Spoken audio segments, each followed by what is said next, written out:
welcome to Open, the show that opens the Bronx and the rest of the world right to you. I am Daren, Jaime. Today we'll update you on what's happening in and around our borough in New York City. Coming up, May is Mental Health Awareness Month. We'll discuss rising anxiety, depression, and suicide rates among New York City youth and a new program that's offering support to teens and families. After that, we'll sit down with a council candidate for New York City Council District 17 in the Bronx.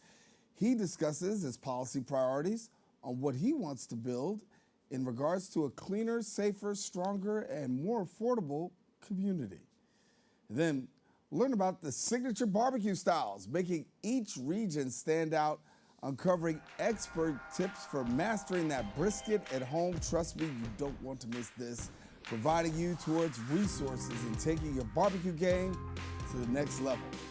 And then lastly, we'll discuss what it's like to live with an uncommon cardiac condition that causes changes to your heart muscle. We'll let you know how it's diagnosed, the options available to help manage it, as well as the important symptoms that you need to know. So stay tuned because all this and much more is heading your way. Right now, we're officially open.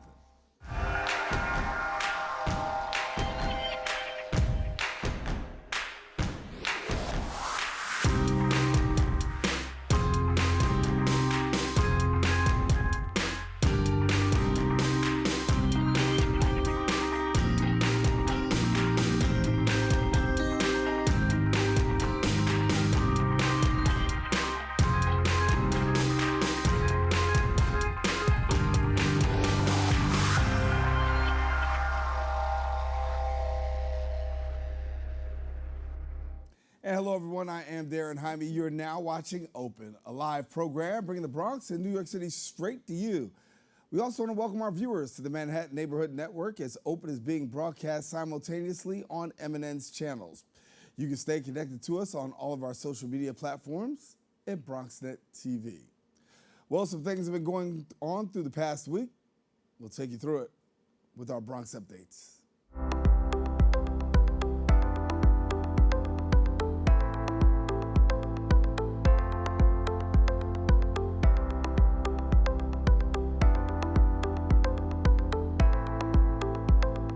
And we kick off with community news. This year's Bronx Factor Small Business Challenge showcased an exciting array of contestants, all competing for the coveted prize of $10,000. Our BronxNet reporter Brittany Schuyler has a story. Last year, I told you that if you heard the phrase, "I'm out," you know you were in the Shark Tank. The tank is open again with 5 new finalists vying to win the second annual BX Factor Small Business Challenge. What we've done in, these last just years is really identified a lot of our entrepreneurs that are small businesses, very, very small, usually, startup businesses or starting in their home, and give them a chance to shine. Is that this marks the beginning of you all, each of your relationships with the Bronx Economic Development Corporation. Held at BronxNet's La Central Studios, this year's contestants range from chocolate makers to real estate developers and even yarn businesses, all pitching for the ultimate prize of $10,000. It's a way of us spotlighting the small businesses of the Bronx, those that are making a difference, creating jobs, adding creativity. In the end, the judges chose Ashonda Coclazier from Fix It with Piggy, a business established in 2019 dedicated to delivering hands-on tech repairs and web development for middle and high school students. During the business's tenure, they've received honors from President Biden and Mayor Adams. She told us what this honor means to her. Most of the work, and we're here now because of our students, and they're the ones that deserve it. So I'm feeling really good. And what the future of Fix It with Piggy holds. Open a centralized hub and the Andrew Friedman home on Grand Concourse. We've already been in conversation with the people at the building. They're really looking forward to having us and us joining the NYC Robotics Club. They're in that building as well. So we're just wanting to add to the Gigabit Center and adding more resources for tech and the children and the youth. The second annual BX Factor Small Business Challenge was a smashing success, and organizers are already looking forward to the third. Reporting for BronxNet, Brittany Schuyler. And thank you, Brittany. That's all the time we have for our Bronx updates. We do have to take a quick break, but we'll have more Open when we return.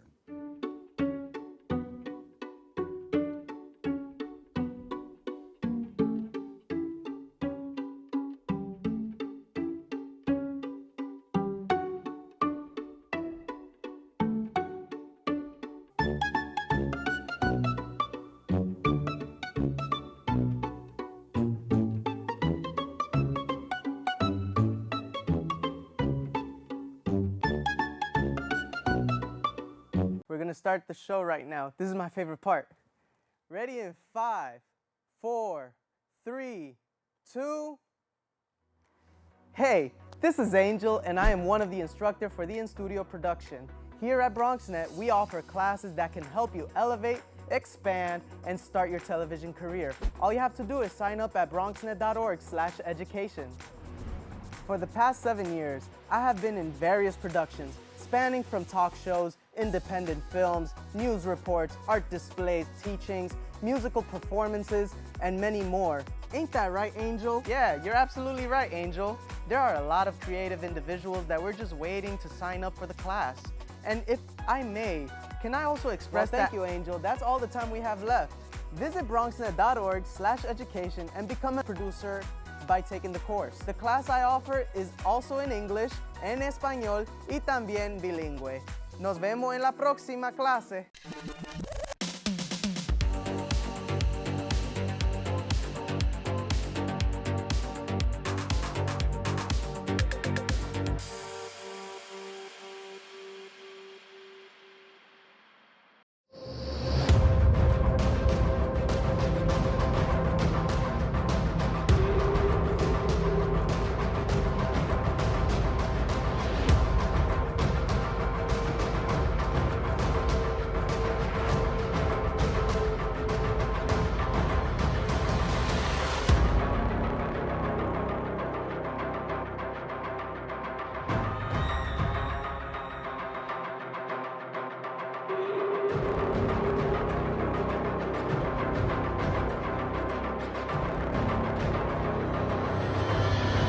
What's up, creative family? Discover your voice with BronxNet Community Media classes. Are you ready to bring your ideas to life? At BronxNet, we offer television production classes for community members ages 18 and over, empowering you to share your vision with the world. Get certified in field production, in-studio production, and our new exciting addition, podcast production. Once certified, you can create your own show to air on one of our 6 TV channels.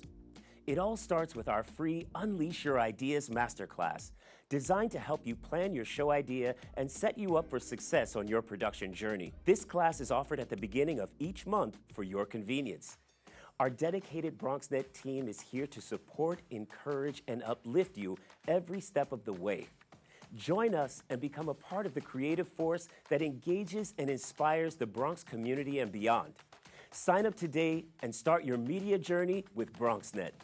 Visit BronxNet.org/education to learn more and register. Let's create something amazing together. And welcome back. May is Mental Health Awareness Month, a time to break the silence, challenge the stigma, and acknowledge that mental health struggles are more common than many people realize. Teens and young adults are particularly affected by these issues. VNS Health's Safe Pathways program provides hope for supporting youth, educating communities, and working to prevent suicide. And joining me now to share more and talk about this is VNS Health's peer specialist, Daren Williams. And then we've also got program coordinator, Melinda Wong. And thank you both for joining us. Thank you for having us. Thank you. Melinda, I'll start with you first. I mean, a very pressing issue, as we said. A lot of people aren't having the conversation, but are having the conversation when it comes to suicide. Talk to us a little bit about how prevalent we're seeing this in our community. I think it's pretty prevalent, and actually I think there's a lot more affecting youth than people are aware of. According to the CDC, they did research on youth from the ages from 2000 to 2021, and what they discovered was that youth and young adults, especially from the ages of 10 to 24, actually counts for 15% of all suicide rates. And there's a lot affecting the youth, including simply experiencing life and growing up in the pandemic.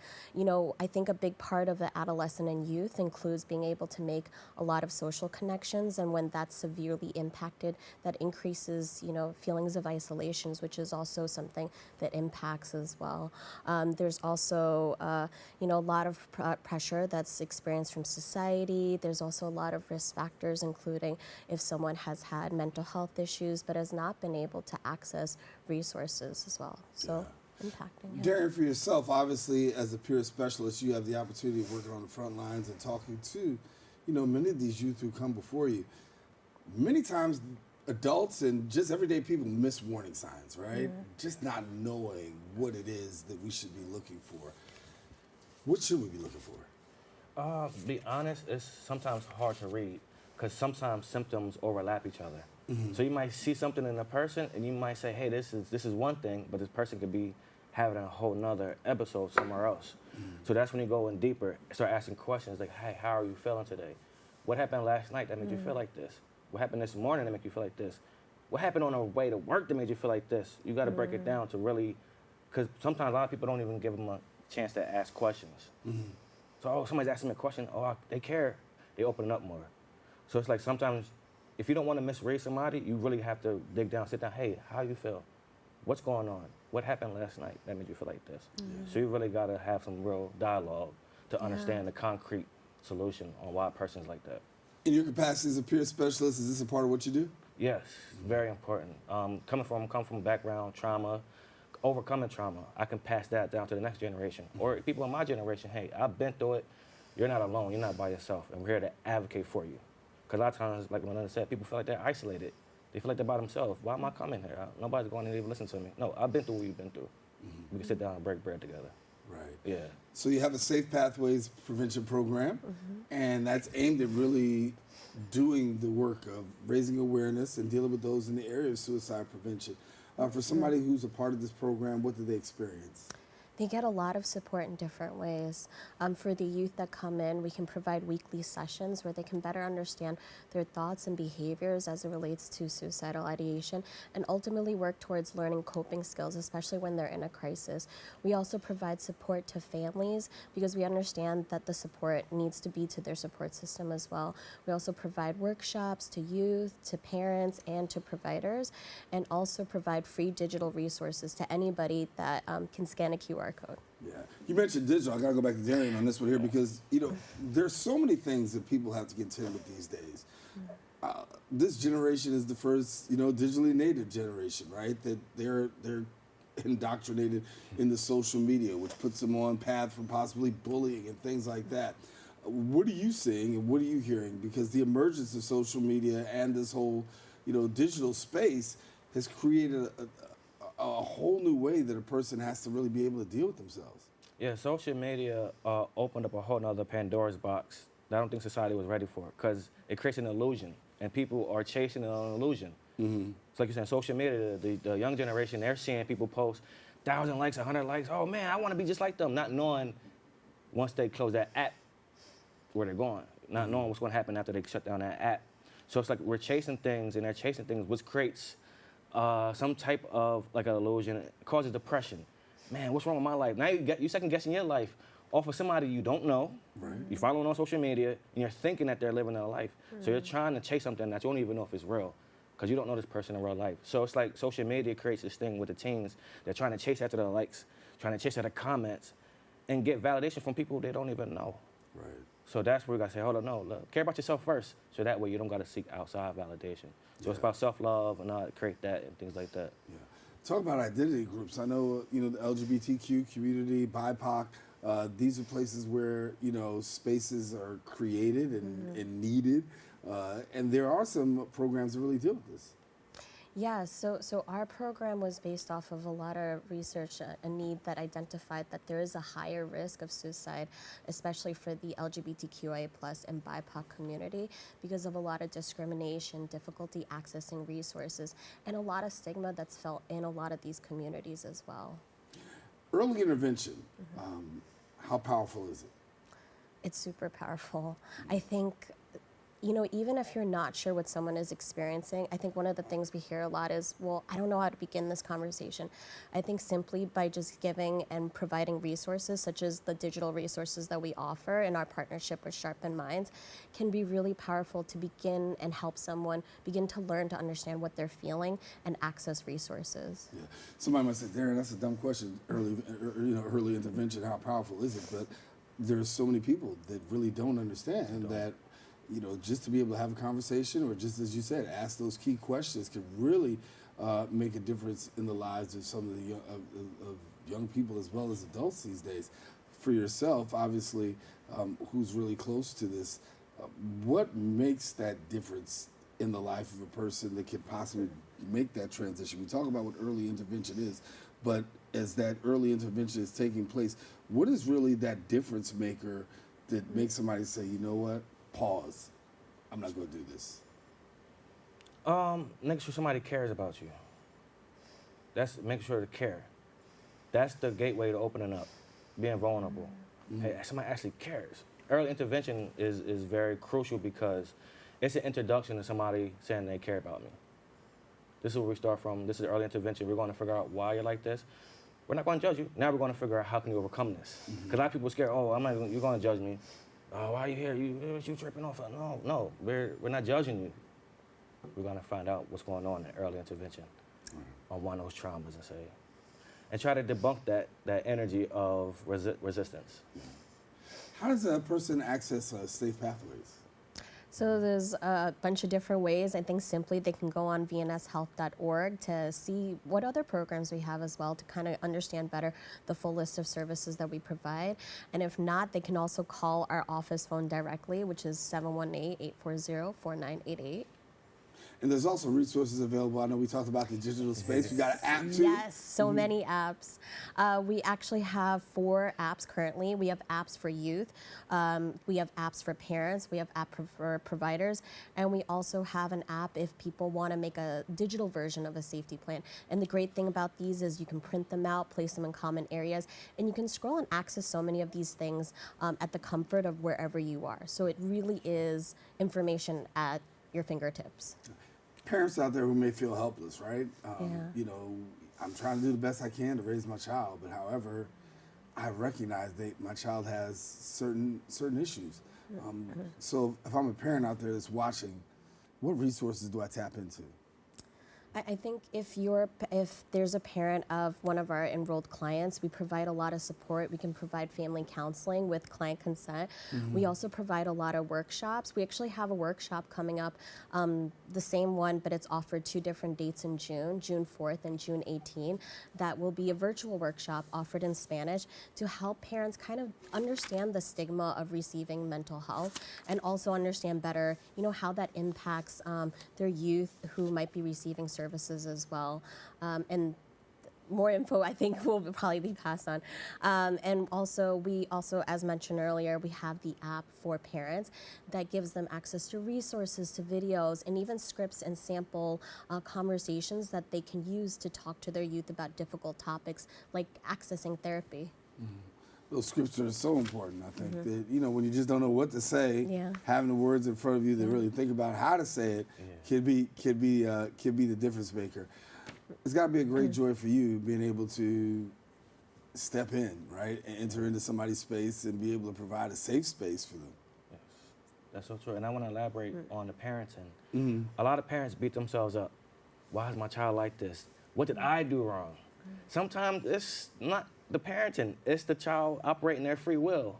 As a teenager, they want to test the waters. Let's see, I understand mommy and dad told me not to do this, but let me. Right. So sometimes parents beat themselves up. Why is my child acting like this? What did I do wrong? What did I miss? You didn't miss nothing. It's just your child's at that stage where they're testing the waters. It has nothing to do with your parenting, but parents don't know that because the child's not coming to them saying this. Yeah. They're not going to say that. So the parent is like, okay, what's wrong? Now the parent is beating themselves up. Now they're like you're saying, what's wrong with me? What's wrong with me? No. We're here to advocate for the parents as well. No. Right. This is normal. Every teenager goes through this. Every child goes through this.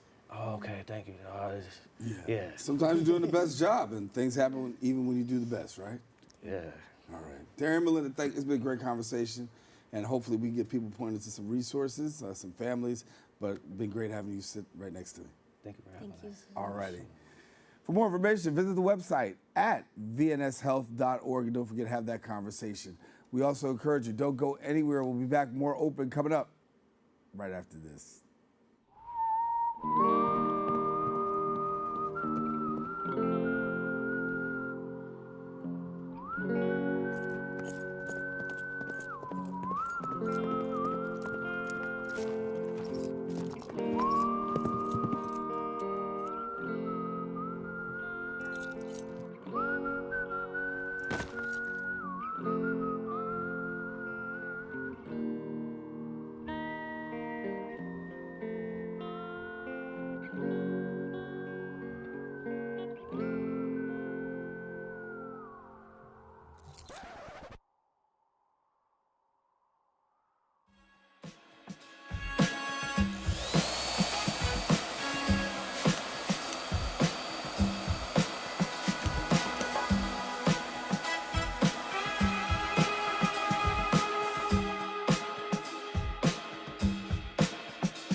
57% of New York City high school students are college ready by their senior year.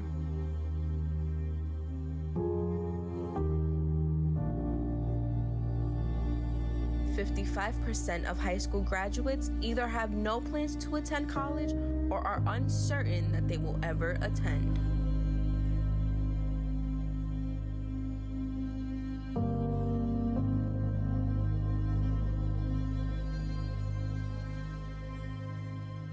"34% of young adults don't go to college because they can't afford it.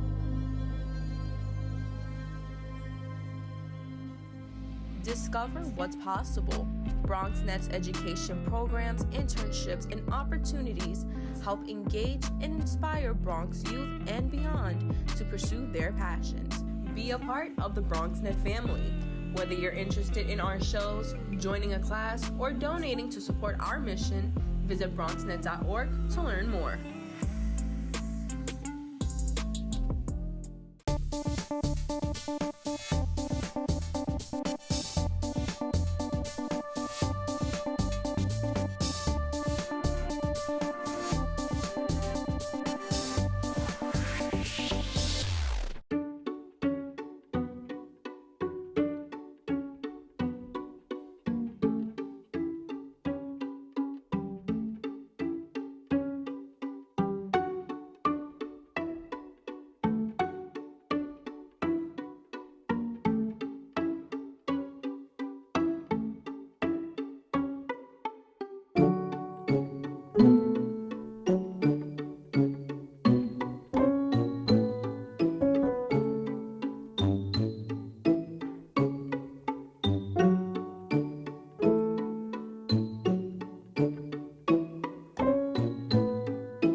Welcome back. Our next guest is a Bronx native, longtime public servant, and an advocate for local families.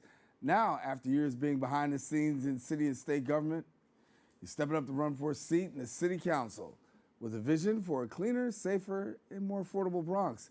And joining me now is the candidate for City Council District 17, Justin Sanchez. And we were just talking a second ago. You said you're getting it, is kicking into gear. Yeah, so we launched this campaign back in March of last year. And now we are 4 weeks and 6 days till Election Day, and it feels like time has flown by. So we were able to grow this tiny little campaign. I started off with just myself. Now we have a team of over 25 folks, most 99% of them Black and brown, right here from the Bronx, born and raised from our community, and learning the ropes, understanding kind of like how I started. I started off as an intern on a campaign back as a sophomore in high school. Actually went down the block right here at Bronx Science. And from there was able to grow to where we are today, and I'm making sure that as I rise, I'm bringing the rest of the community along with. So what was the deciding factor for you? Because you said behind the scenes, right? You're behind the scenes, and now you want to step up and take the big seat, if you will. What was the difference maker for you? So we've seen our community, being born and raised here, you've seen the community go through its ups and go through its downs. And you always wonder, like, why are there no trash cans on our street corners? What's going on? So I learned all this stuff behind the scenes, and I realized right here in my community, government's not working for us. Our city services are not working for us. Everyone kind of feels just left behind. So what's the missing piece? Well, what about young folks that actually have the experience, that know what's missing and know how we can bring it forward and really help bring our community from some struggle into some light? And, I was seeing how the race was shaping up and what people were talking about, and I realized there's not a lot of folks with real experience jumping into this race. There's not a lot of folks that have a vision, a pathway that are jumping into this race. And so if not anyone else, who else? Yeah. So might as well jump in and, say what I have to say for the community, and then on Election Day, the community can decide. One of the things that you do talk about is the fact that city services aren't as accessible as they need to be. How do you diagnose that problem and say and your solution to it? Well, we see it from every day when we're walking to our trains to go to work, when we're hopping on the bus, our MTA is not running. We have folks dealing with substance use disorder all over our streets that we see every single day, and it feels like it's always constantly getting worse, not better. We had trash cans, and yes, we had COVID and things happened, but we are now 5 years past COVID, and we still don't have trash cans anymore in our streets. And so our trees have become trash pits, and we see this every single day when we're waking up, and you realize, what's the missing link? What's happening? And what it is our city services are supposed to be there to actually do those things. Your city council member is responsible for making sure your trash is being picked up. Your city council is responsible for making sure that, you know, you're working with your state officials to make sure your MTA is running, it's getting the proper funding. But right now, we don't really see, especially in our community, our city councilor really, you know, addressing those issues head on. Yeah. Public safety is also another challenge, right? Oh, yeah. And really dealing with the issue of police and quality of life. Everybody in New York City is talking about quality of life. It's going to be a major issue, of course, for all mayoral candidates. How do you see this working out in your district, particularly when it comes to public safety? I think public safety is top of mind for everyone, and you see it at something very basic and very little. I've knocked on over 60,000 doors since we started this campaign, and I come from a time where you used to be able to knock doors until 9 p.m. That's still the legal law to knock at 9 p.m. If I go to knock on a door now past 8 o'clock, there's a problem. It's just people don't feel safe. People don't want to open their doors, even when you're talking to them about community resources, even when you're talking to them about different things. So you're seeing on the ground folks are not feeling safe. But then our kids are walking home from school, are riding scooters by, like Yvette Jeffrey, and getting shot in the head. And that's not a community that I grew up in. My parents were worried that my sneakers were going to get robbed on the trains. That was the extent. It wasn't that I was going to get shot.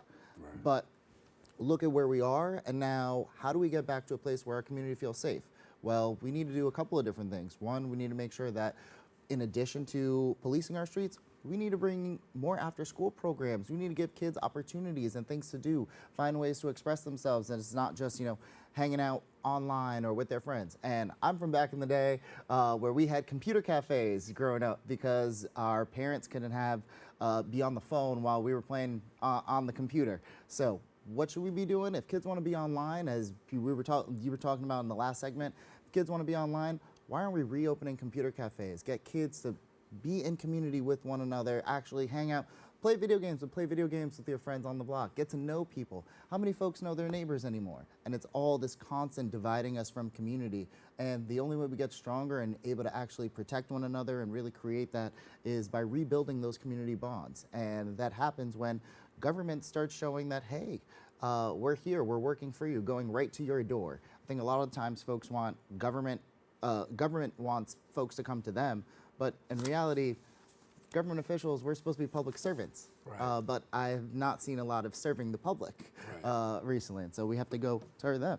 I got to get in this area here. I can't talk about schools. Got to bring you back another time to talk about that because that would take us some forever, right? But I do want to talk about affordable housing. Yeah. Because that is a big thing that we're hearing from a lot of people in your area. I've interviewed, you know, residents in your area who say, listen, this is a big crisis. It's not just a citywide crisis, but it's a crisis that we really feel here in the district. How do you propose dealing with the affordable housing issue? So there are a few things. One, I think we absolutely need a rent freeze on our rent stabilized housing, but not everyone lives in rent stabilized housing. Most people live in market rate housing. Most people live in these issues. But right now, you can go on Housing Connect, and I know you've heard a lot about Housing Connect, but no one is moving to Simpson Ave making $150,000 a year for a studio apartment. So who are they building that housing for? So I've helped create a brand new plan where we build housing. Right now it's based off of an AMI model, the area median income, but the area median income takes in not only all of New York City, but also Westchester and Putnam counties and says the middle average of all of those incomes is your area median income. So what I've decided is, hey, why don't we go a step further? I call it the CMI model, the community median income. And so we work with our state and local officials to actually build housing based on the community actual income, either from your city council district or your community board district, depending on where you can get agreement from the city and state officials. I can't do everything alone. You need to work in partnership and making sure that you have those partnerships in order to actually deliver for people. Do you feel as though we're just in a situation where there's so many vacant houses and apartments and buildings. We could be putting people in them right now. You can, but a lot of those buildings, it's like, yes, there are vacant houses, there are vacant buildings, but a lot of them are unsafe for folks to live in. And the problem is that, you know, property owners don't have the money to actually invest to rebuild that housing. And at the same time, I don't want our families living in housing that has asbestos, that has lead, because there's one thing to not have a roof over your head. There's another thing to not have a roof, to then have a roof over your head and then have a whole list of medical problems that, what are you supposed to do? Well, I'll reframe and say that the one thing I look at sometimes, I see a lot of new housing that goes with, it's unoccupied. And that's really where I was leading to, not the vacant. The vacant, of course, we know derelict, we don't want to put anybody in bad conditions, but there's a challenge right now with new housing that's being constructed, and we're finding that a lot of people can't move in because they can't afford it, right? Absolutely, and it's because a lot of the housing is either built for folks that make too much money or make way too little money, and all the people in the middle get left out. So that's why we need to change the way that we're doing our models and our systems so that we're actually targeting the folks that need housing. And the majority of folks that need housing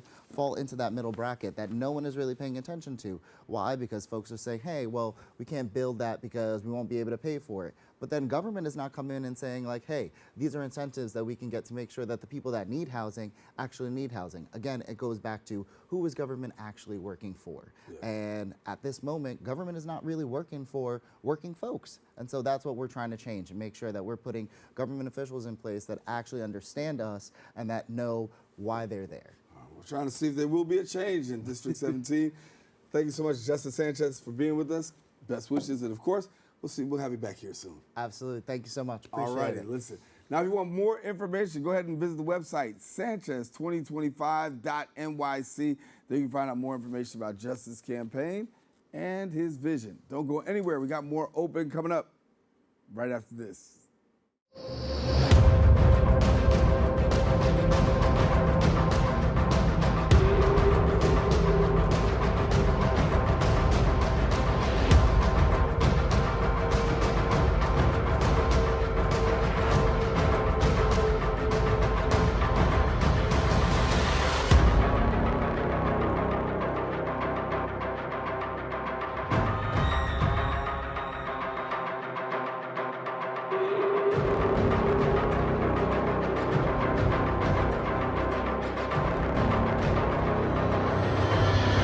What's up, creative family? Discover your voice with BronxNet community media classes. Are you ready to bring your ideas to life? At BronxNet, we offer television production classes for community members ages 18 and over, empowering you to share your vision with the world. Get certified in field production, in-studio production, and our new exciting addition, podcast production. Once certified, you can create your own show to air on one of our 6 TV channels. It all starts with our free Unleash Your Ideas Masterclass, designed to help you plan your show idea and set you up for success on your production journey. This class is offered at the beginning of each month for your convenience. Our dedicated BronxNet team is here to support, encourage, and uplift you every step of the way. Join us and become a part of the creative force that engages and inspires the Bronx community and beyond. Sign up today and start your media journey with BronxNet. Visit bronxnet.org/education to learn more and register. Let's create something amazing together.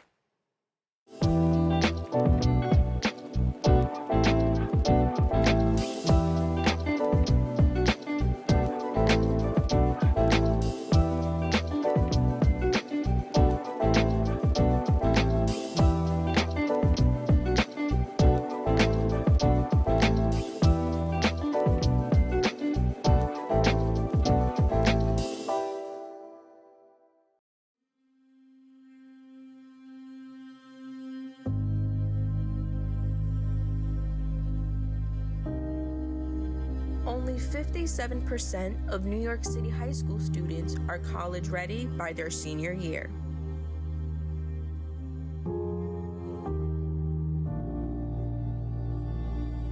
"55% of high school graduates either have no plans to attend college or are uncertain that they will ever attend.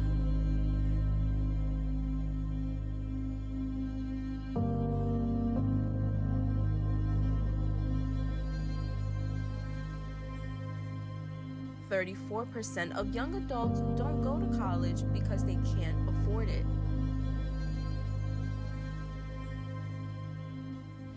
Discover what's possible. BronxNet's education programs, internships, and opportunities help engage and inspire Bronx youth and beyond to pursue their passions. Be a part of the BronxNet family. Whether you're interested in our shows, joining a class, or donating to support our mission, visit BronxNet.org to learn more. And we are back as the aroma of smoky meats begins to fill backyards across the country. Barbecue season, yes, y'all, it is officially in full swing. But for true enthusiasts, grilling is more than a summer pastime. It's a deep-rooted culinary tradition shaped by region, technique, and flavor. And joining me now is the acclaimed Pitmaster and award-winning barbecue competitor, Erica Roby. Thank you so much for being with us. Thanks for having me. Listen, Thank you. I'm excited. I'm hungry. You're gonna hook me up. We're gonna taste better. We got it going on here. Thanks for being with us. Listen, when we talk about barbecue, obviously there are a multiplicity of barbecue styles. Break it down for us a little bit about the difference in barbecue styles. I got you. All right. So first, we're going to start in my hometown. We're going to Texas. So we're doing salt and pepper. Let the meat speak for itself, especially brisket, because brisket is king. Then let's head on over to the Carolinas. You got your vinegar base. You got your mustard, all that tang. If we're cooking steaks, if we're cooking briskets over there, if we're cooking beef ribs, we're going to do it with oak and a little bit of hickory wood. Now, let's travel all the way up to Kansas City. Kansas City, we got the tomato, the brown sugar, little bits of pepper in there. I'm talking like those sticky, sweet brisket burn-ins, thinly sliced brisket that can go on a sandwich and go, and just a wonderful expression of everything barbecue over there. And then now we are heading over to California. And don't be fooled and don't sleep on California. Central Coast, we are doing Santa Maria style. So this is like a live fire grill. We're cooking tri-tip, we're cooking ribeyes, we're cooking New Yorks, and we are doing it all with salt, pepper, a little bit of garlic, and then we have like basting sauces in Santa Maria. So red wine vinegar, beef tallow, olive, crushed garlic, butter going in there. And then every piece of meat is cooked over red oak. And the red oak smoke is the secret to California barbecue. Well, I know the different regions are out there, but listen, for everybody, we've all got to make that one choice, and that one choice is picking the best brisket. So for somebody that's out there, may not be so sure, how do we go about picking that best brisket? Yeah, so you want to look at the marbling when you're going to pick up, and you can just pick up a brisket flat. You don't have to pick up the whole brisket if you don't want to. But you want to make sure that you are getting equal amounts of fat and muscle mixed in. So it really does look like a marble from when we were kids. You want to make sure you just see a good, even distribution of the white flecks to the red flecks. That's your first thing. So you're doing that at the store. Now you're going to get home. You're going to put salt and pepper and coat that brisket. Then you're going to take it over to a smoker that's already been heated up. We're going to get to 225 to 250 degrees. You're going to put it on there. And then guess what you're going to do? You're going to shut the lid and you're going to walk away. Okay. You're going to mind your own business. You're going to go watch all your favorite shows, go do laundry, go to work, whatever you need to do. When you come back in a few hours, you're going to check that internal temperature. If it's 165 or higher, now you're going to go put that brisket in a barbecue sleeping bag, which is foil or butcher paper. And guess what you're going to do? Put it back on that same smoker, shut the lid, and walk away again. Go watch everything that you need to watch at night. Go do your laundry. Get ready for the next day. When you come back out in a few hours, you're going to check that internal temperature. If it's in the 200 to 205 range, your brisket is ready. So the biggest thing is, do not babysit your brisket just because it's a big piece of meat, just because of all the hoopla around it. The way it was intended to be cooked, the way it's always cooked that makes it the best is to set it and forget it and leave it alone. Set it and forget it. But before you set it and forget it, talk to me about for the rookie out there, the seasoning. It's all in the seasoning. Yes. What makes the difference? So how do I go about seasoning it the right kind of way? Yes. So you want to get yourself a nice, good seasoning shaker. Use one that you know is empty, but you want to get kosher coarse salt, so not the fine salt, and you want to get like thick, coarse black pepper. Mix it together. We call that a Dalmatian rub because it looks like a Dalmatian, the black and white spots. Mix that together. Go up high, okay? I want you to take your hand up high and just season that entire brisket, every single side. Do not come down low. Stay up high so you get a uniform thing because that's going to be your crust. And then if you want to go in there and throw your own little flair on there, you can use onion powder, granulated garlic powder, one of your favorite barbecue rubs. You put your signature on that brisket the way you want and just put it on the smoker. That's all you got to do. Gotta let her cook. We gotta let her cook. All right, Erica. Like Glorilla says, let her cook. Let her cook. Speaking of let her cook, listen, what are you grilling these days? Oh, goodness, you've got to see this. So I did a Santa Maria style New York strip over red oak with the salt, pepper, garlic, and the basting brush.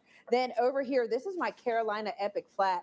And I just stacked sliced brisket, mile-high coleslaw, nice tangy and vinegary, and then a mustard barbecue sauce on a brioche. We hit that brisket with some hickory smoke. And then over here is my Meet Me in Kansas City. And I took a brisket flat and I did it in a pastrami rub. So we got the coriander, we got all the pickling spices coming in as the bark on that brisket. So these are things that you can find at beefitswhatsfordinner.com and find these recipes and go out there and have fun. That's what I'm going to be doing today. Listen, trying to finish this segment so I can get to eating because right now this isn't going well. I got to sit and look and I can't taste, but I can go home and practice. So for somebody who's got some skills at home and wants to go home and practice, where do we go? Where do we find some of the best recipes to do our thing? That's right. Come on over to beefitswhatsfordinner.com. You will have so many recipes that you will never get tired. You will never run out of ideas. What are some of the most common mistakes people make? Because, you know, I can just see a lot of people out there trying, and then all of a sudden, it's black, it's dark, something's wrong. What are some of the common mistakes we make? Checking it too much. If you're lifting the lid of your grill or your smoker, you're letting all the heat out, and that's what's actually cooking your food. It would be like trying to cook with the oven door open. So that's the biggest thing because then you're having temperature spikes and things are going crazy. The other thing is being scared to season. Like, let that flavor in there, you know, take your rubs, layer different rubs, have fun with it. And then if you're doing burgers or anything like that, don't pack the meat really tight together because then you're going to have like a tough burger. So you put it together loosely in the shape that you want it to be and you go from there. But the whole like squeezing it, unless you're making meatballs, like don't do that. Those are the biggest things that I see people doing. And it just makes me want to run for the hills and save them sometimes. But those are easily corrected. All right. Beef is very forgiving. So you can make a lot of mistakes. You'll be okay in the long run. We're going to let Erica cook. Thank you so much for being with us. Listen, I'm going to take some of this stuff. I mean, my last guest was like, get all the information we can. I'm like, yeah, I'm going to get you some information. So we got the information. Now, hopefully we go home and we do right. Now, if we mess up, I'm looking you up. So just make sure you help me to get it right. Instagram, yeah. I will definitely do. Erica, thank you so much for being with us. Bye, y'all. All righty. She is an acclaimed pitmaster and award-winning barbecue competitor. Listen, if you wanna get it right, definitely listen to what she said. Now, if you want more information, go ahead and visit the website at beefiswhatsfordinner.com. Encouraging you, don't go anywhere. We'll be back more open coming up right after this. We're going to start the show right now. This is my favorite part. Ready in 5, 4, 3, 2. Hey, this is Angel, and I am one of the instructors for the in-studio production.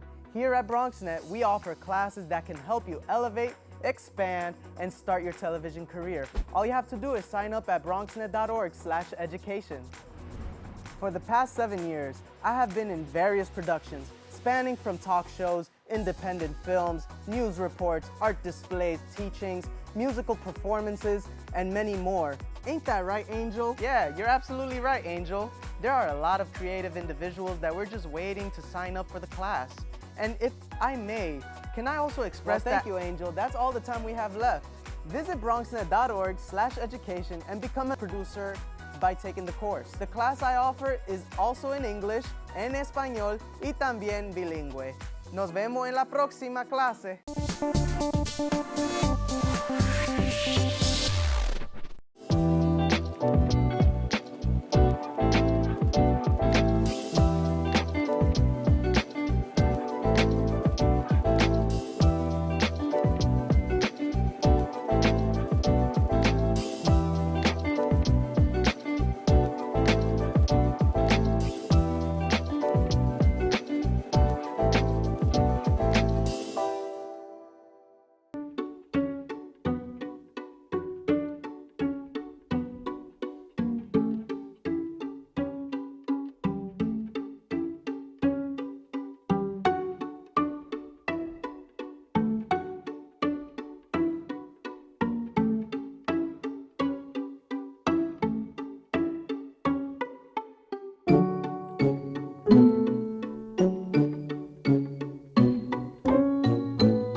19.7% of Bronxites currently experience food insecurity. Meanwhile, instead of these nice, colorful foods, this is the best food that they have access to. If this sounds like you, there are a bunch of resources to get healthy food for free or cheap. If you want to help, you might consider donating or volunteering in one of these places. Community fridges like this one are all over the city, and allow New Yorkers to conveniently donate extra food to people who might need it. Go to this link and find your nearest one. Food banks and pop-up events like these provide millions of healthy meals to families in need. These organizations are distributing meals to Bronxites as we speak, and are always accepting donations and volunteers. And welcome back. Obstructive hypertrophic cardiomyopathy. It's a chronic and progressive heart condition dramatically impacting quality of life. Characterized by the thickening of the heart muscle, this condition can restrict blood flow and lead to symptoms such as shortness of breath, chest pain, fatigue, and even fainting, especially during physical activity. Joining me now to share more is the board-certified cardiologist, Dr. Payal. We've got Dr. Kohli, and Payal Kohli, and then we've got a patient and pickleball player, John, who shares with us. And Dr. Payal Kohli, thank you so much for being with us. And when we talk about this here, it's an uncommon condition, but then yet in so many ways, a lot of people are dealing with this. You know, what's interesting about this condition, Daren, is it's called the Great Masquerader because it tricks patients and it tricks doctors. In fact, there's some estimates that tell us that 80% of cases actually go undiagnosed or underdiagnosed because of the way that the disease presents. So that's why John and I are here today working with Bristol Myers Squibb to really raise awareness about this condition, which is called obstructive hypertrophic cardiomyopathy. And essentially, it's a genetic condition, which means that it causes structural changes in the heart. So the heart is a pump that pumps blood to our body all day long. And instead of being like a water balloon, if the heart becomes like a lead balloon, it becomes stiff. It doesn't fill normally with blood. And that's one of the problems in obstructive HCM. And the second is that as the blood is trying to leave the heart, the hallway that the blood uses to leave the heart becomes thickened as well. So the blood has less room to get out. So as you can imagine, when you exercise, you can feel faint if it's not getting to your brain, if you can feel short of breath or have chest discomfort. So it's really important to know what the disease is so that you can really try to treat the condition. Yeah. And so when I'm looking out there and I'm saying, listen, I got to be aware of some certain symptoms. John, let me bring you in for a second. How quickly did you become aware that you were in this condition? So, I've always been an active guy. I played college tennis, and so that was really an important element in my life all along. And my oHCM symptoms started in my 50s. I started becoming dizzy and felt faint and I couldn't go on walks anymore. I even switched from tennis to pickleball, thinking it would be an easier sport, but I couldn't even finish a match. So my symptoms continued to interfere with the things that I enjoyed the most, and that's being active. I saw a cardiologist about 3 years ago after experiencing these symptoms, and I was then diagnosed with oHCM. Yeah. And for yourself, how has it changed your day-to-day life? Well, after I was diagnosed with oHCM, my cardiologist prescribed a drug called Camzyos, and after a few months, I noticed a real difference in my symptoms. I could even play pickleball again. And so while others, may experience different results, I talked to a doctor, was properly diagnosed, and Camzyos made a big difference for me and my symptomatic oHCM. Yeah. Dr. Kohli, a little bit more about, once being diagnosed, as John mentioned, there are treatments available. Yeah, and it's really important to treat them so you can get them back to their life. So surgery obviously is an option where you can actually cut out the part of the hallway that's narrowed, but we usually reserve that in cases where people don't respond to medications. And so we start with medications like beta blockers, which slow down the heart rate. So they allow more time for the blood to get out. And if somebody's not responding to that, then we think about medications like Camzyos or mavacamten, which is a medicine that decreases the force with which the heart contracts so that it basically prevents the heart and the hallway from kind of collapsing on itself as the blood is leaving. And as you heard from John, patients can have significant improvement in their symptoms with this. But while they're on this medicine, because it decreases the force of contraction, it's important to check on their heart, make sure it's not getting too weak with echocardiograms or ultrasounds to keep an eye and make sure they don't develop heart failure. Yeah. John, for yourself, you talked about being that tennis player that actually, some people will say upgraded. They won't say downgraded. They'll say upgraded to pickleball. As you upgraded to pickleball, talk to me about that transition time. How long before you were able to really get back to swinging? After I started taking Camzyos, it took a couple of months before I started to, reduce the symptoms that caused me to, interfere with my activity. So it does take a few months for me, a couple or 3 months to feel better. But after I was on the medication, it really made a big difference in my ability to play not only pickleball, but just take long walks with the dog, just be active again. Yeah. Hopefully we'll see you on ESPN with some highlights or something. Never know. Hey, it's out there. You never know. You never know. Listen, let me ask Dr. Kohli, when we talk about genetically, because we understand that this is, this is also genetics is involved here too. As a family member, what should we be doing? How should we be looking at and approaching this, oCHM? Yeah, so the thing is, if you have a family member who has it, your risk is much, much higher. You get a target sign on you. And I'm not just talking about your generation or the generation above. You really want to look back 3 generations to ask if anybody has it. But even in those cases where you don't have a family member, you can get a spontaneous mutation. So your DNA can just kind of misbehave on its own, and you can develop a mutation. So it's not that you're kind of in the clear if you don't have a family member who has it, but certainly if you have somebody who has it, your risk is much higher. In fact, we screen patients who have family members that have had obstructive HCM. So John's, siblings and his children, we would screen them if we knew that he had obstructive HCM. There is genetic testing as well, because it's a genetic condition. But again, we don't know all the genes that cause it. So we know some genes that cause it. So if the genetic test comes up positive, then we know that you have a bad gene. But if it comes out negative, we still keep our radar up because it's possible you have a different gene mutation that we haven't yet identified. Right. And then we hear the word obstructive. And, when somebody says obstructive, that's very serious. How do you break down the word obstructive for the average viewer that's out there watching saying, listen, unpack this for me because I really want to know more? So obstructive means there's an obstruction to the blood leaving the heart. So I want you to think about your garden hose, right? You're watering the plants, and then all of a sudden you put your finger on top of the garden hose, and that water can't get out. So the pressure inside the hose really starts to build up, and it starts to back up into everything. That's what HCM is. And then you turn the volume up on the water while you're exercising because more and more water is coming out, but none of it can get out. So that's what obstructive hypertrophic cardiomyopathy is. There's an obstruction to the blood getting out of the heart, to getting to the organs where it needs to get to, which doesn't just cause problems with the organs because they're not getting the blood, but it also causes problems with blood backing up, increasing the pressure inside the heart, causing electrical problems with the heart because of that, causing structural problems with the heart because it's stretching out all the chambers. So you can develop heart failure, you can develop arrhythmias like sudden cardiac death, and you can obviously develop the symptoms as well. Yeah.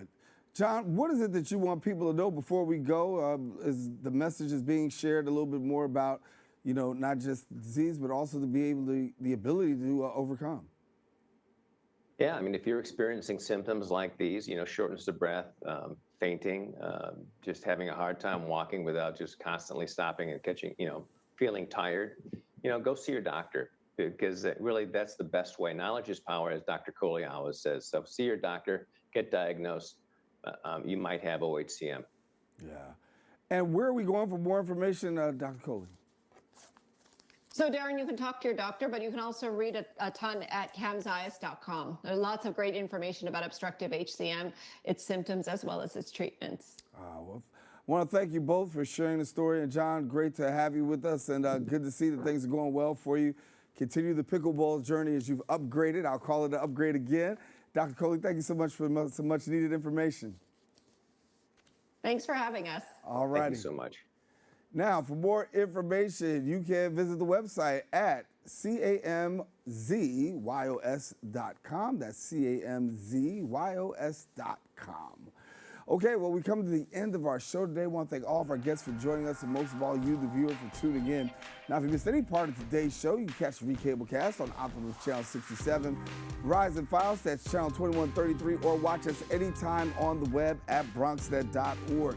You can catch a brand new episode of Open with my girl, Rena Valentine, who calls herself Cafe Con Leche. That's on Friday. But today, that wraps up this episode for us. I am Daren Hyme saying, listen, make sure to keep this channel wide open. You say take care. God bless. I hope to see you soon.